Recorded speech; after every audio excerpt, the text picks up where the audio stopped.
ইন্নালিল্লাহ বলার প্রশ্নই আসে না। যে বলবে তার ঈমান নষ্ট হয়ে যাবে। সে সাদ্দামের ফাঁসির রায় কার্যকর করছে শিয়া বিচারপতিরা। মুনাফিক ও গাদ্দার দ্বিতীয় সবচেয়ে বড় শত্রু হচ্ছে ইরান এবং শিয়ারা। এটা আমাদের মাথায় রাখতেই হবে।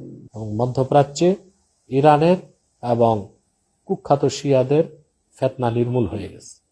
শেখ, আরেকটা বিষয় আমরা লক্ষ্য করছি, সেটা হচ্ছে মৃত্যুর পরপরই অনেকে শোকাহত হয়ে শোক প্রকাশ করছেন, কেউ ইন্নালিল্লাহ লিখছেন, কেউ বা আল্লাহ তাকে জান্নাতবাসী করুক এরকম দোয়া করছেন। আবার একই সাথে বিপরীত পৃষ্ঠে কাউকে দেখা যাচ্ছে আলহামদুলিল্লাহ বলছেন। কট্টর শিয়াপন্থী হওয়ার কারণেই তারা বলছেন কিনা এই বিষয়টা আপনার কাছে একটু জানতে চাচ্ছি। হ্যাঁ, এটা একটা আকীদাগত প্রশ্ন। এবং আসলে বাংলা গেলেই তো হুজুগে বাঙ্গাল। এই দেশে তো আমরা এমনও শুনি অনেকে ওই খামেনির বিপ্লবকে ইরানে ইসলামী বিপ্লব বলে। খামেনির বিপ্লব কোনোদিন ইসলামী বিপ্লব না, কারণ শিয়ারা ইসলামের অনুসরণ করে না। তো ওই ধরনের লোকজনই না বুঝে, আকায়েদের ব্যাপারে জ্ঞান না থাকার কারণে হয়তোবা ইন্নালিল্লাহ লিখতেছে এবং তার বেহেশতে উঁচু মাকামে দোয়া করতেছে।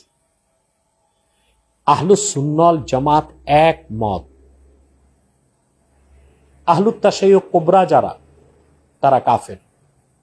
অর্থাৎ যারা কোরআন কারীমের তারমিম বা তাহরিফের কায়েল, যারা বিশ্বাস করে নাউজুবিল্লাহ কোরআন শরীফে সাহাবায়ে কেরামের মধ্যে সিদ্দিক আকবর, হযরত ওমর, উসমান ওনারা পরিবর্তন আনছেন, নিঃসন্দেহে তারা কাফের। কারণ আল্লাহর কোরআন হেফাজতের দায়িত্ব আল্লাহর। আল্লাহ নিজে বলেছেন, ইন্না নাহনু নাজ্জালনা যিকরা ওয়া ইন্না লাহু লাহাফিজুন লা তাবদীলা লিকালিমাতিল্লাহ। স্পষ্ট কোরআনে আল্লাহ বলছেন, কোরআনের কোনো পরিবর্তন কোনো মানুষের পক্ষে করা সম্ভব হয় নাই। এটাকে তারা অস্বীকার করে। আহলুত তাশাইয়ুক কুবরা তারা কাফের। যদি সে সেই পন্থী হয়ে থাকে তাহলে তো ইন্নালিল্লাহ বলার প্রশ্নই আসে না। যে বলবে তার ঈমান নষ্ট হয়ে যাবে। আর যদি আহলুত তাশাইয়ুক সুগরা হয়, এরা কারা?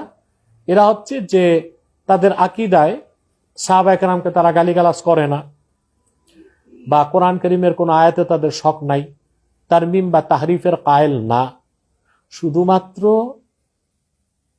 হযরত আবু বকর, হযরত ওমর, হযরত ওসমানের উপর হযরত আলীর ফজিলত প্রমাণ করতে চায়, ফাওকিয়ত।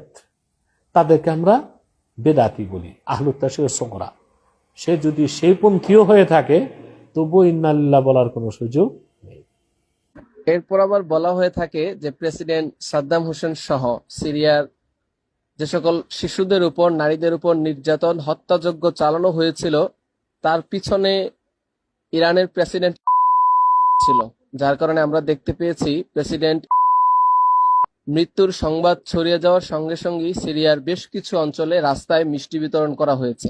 তো এই বিষয়টি শাইখ আপনি কিভাবে দেখছেন? আপনার মূল্যবান মতামত আশা করছি। হ্যাঁ, ইরাকে প্রেসিডেন্ট সাদ্দাম হোসেনের মৃত্যুর পিছনে এবং ঈদের দিন আরব বিশ্বে মুসলিমদের পক্ষে সিংহপুরুষের ভূমিকা পালন করতে প্রেসিডেন্ট সাদ্দাম হোসেন।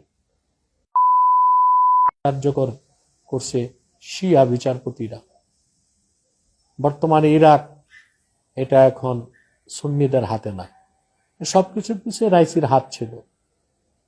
এবং সে যখন এই কাজগুলো করছে, তখন সে বিচারপতি ছিল তেহরানে। অতএব প্রেসিডেন্ট সাদ্দামের ভক্ত অনুরক্ত যারা তার যে মিষ্টি বিতরণ করে থাকে, ওটা তো তাদের ব্যক্তিগত বিষয়ে চলে যায়। আমি বরাবরই বলেছি যে মধ্যপ্রাচ্যে মুসলমানদের সবচেয়ে বড় শত্রু, এটা সবচেয়ে বড় শত্রু মধ্যপ্রাচ্যে মুসলমানদের আমাদের। তারপর মুনাফিক ও গাদ্দার দ্বিতীয় সবচেয়ে বড় শত্রু হচ্ছে ইরান এবং শিয়ারা। এটা আমাদের মাথায় রাখতেই হবে। এটা মানুষ বাস্তবতা তো দেখতে পেয়েছে। বারবার ইরান হুঙ্কার দিচ্ছে